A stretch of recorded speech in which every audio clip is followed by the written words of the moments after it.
on their words, okeylah kita support. Faham tak? Jangan taksub. Bila taksub jadi macam ni lah. Kan? Rafizi punya camp bukan kecil tau. Besar juga aku tengok. Siapa yang menerima nasib? Kena bantai FRU dulu, kena pancut air, kena belasah dalam lokap, kena kurung, semua kena dah. Pasal memperjuangkan perjuangan Anwar Ibrahim. Hari ni apa jadi kat nasib mereka-mereka ni? Masa dulu kalau kena tangkap FRU pun Anwar tak tolong tau. Kau bayarlah denda sendiri, duit sendiri. Tapi kau orang berkorban demi perjuangan kan. Hari ni bila dia dah duduk kat atas, apa dia buat kat kau orang? Tian Chua apa dah jadi? Hari ni Rafizi. Kalau Rafizi boleh kena macam ni, siap boleh aku difahamkan dia kena tindakan disiplin kan. Kalau Rafizi tu boleh kena, muka korang ni yang suam-suam kuku kaki aku je jadi penyokong ni, agak-agak kalau kena lagi teruk. Lagilah boleh kena. Sebab tu aku cakap hidup berakal, mati jangan berantu. Duduk tengok mana betul, yes. Mana tak betul, taruh juga. Hari ni dia betul, support dia. Besok dia buat kerja tak betul, tegur, degil, maki dia cukup-cukup. Faham? Jangan sekali dia buat betul, semua jadi betul. Mana ada macam tu. Faham? Jangan jadi tunggul, jadi lalang. Jadi tunggul bodoh ni kena sepak, kena terajang. Tetap setia.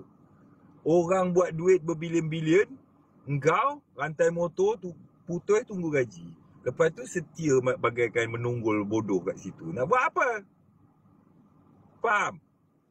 Jadi apa yang kita tengok arena politik hari ni, aku percaya ya, selalunya kalau apa yang aku cakap ni dia berlaku. Anwar Ibrahim dia akan jatuh. Mengikut mimpi aku, Anwar Ibrahim akan back to Sungai Buloh. Dan dia habis umur dia habis kat Sungai Buloh je lah. But apa yang aku tengah duk tengok balik, who's the next Prime Minister? Sebab kalau kita tengok Anwar Ibrahim tak buat apa pun masa dia naik ni. Dulu dia kecam, dia kata berapa Perdana Menteri dah tukar. Seorang kayakan anak, seorang kayakan bini, seorang kayakan anak menantu. Semua dia katakan.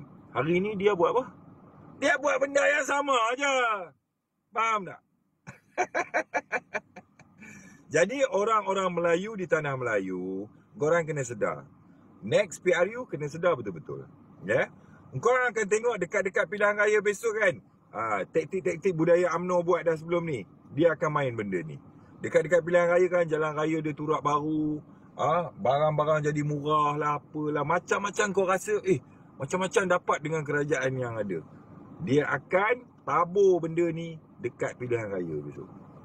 Lepas pilihan raya, korang bising balik macam hari ni. Sebab apa? Itu memang taktik dan budaya. Sebab tu aku cakap Anwar Ibrahim ni dulu dia jerit nak bawa perubahan. Mana dia bawa perubahan?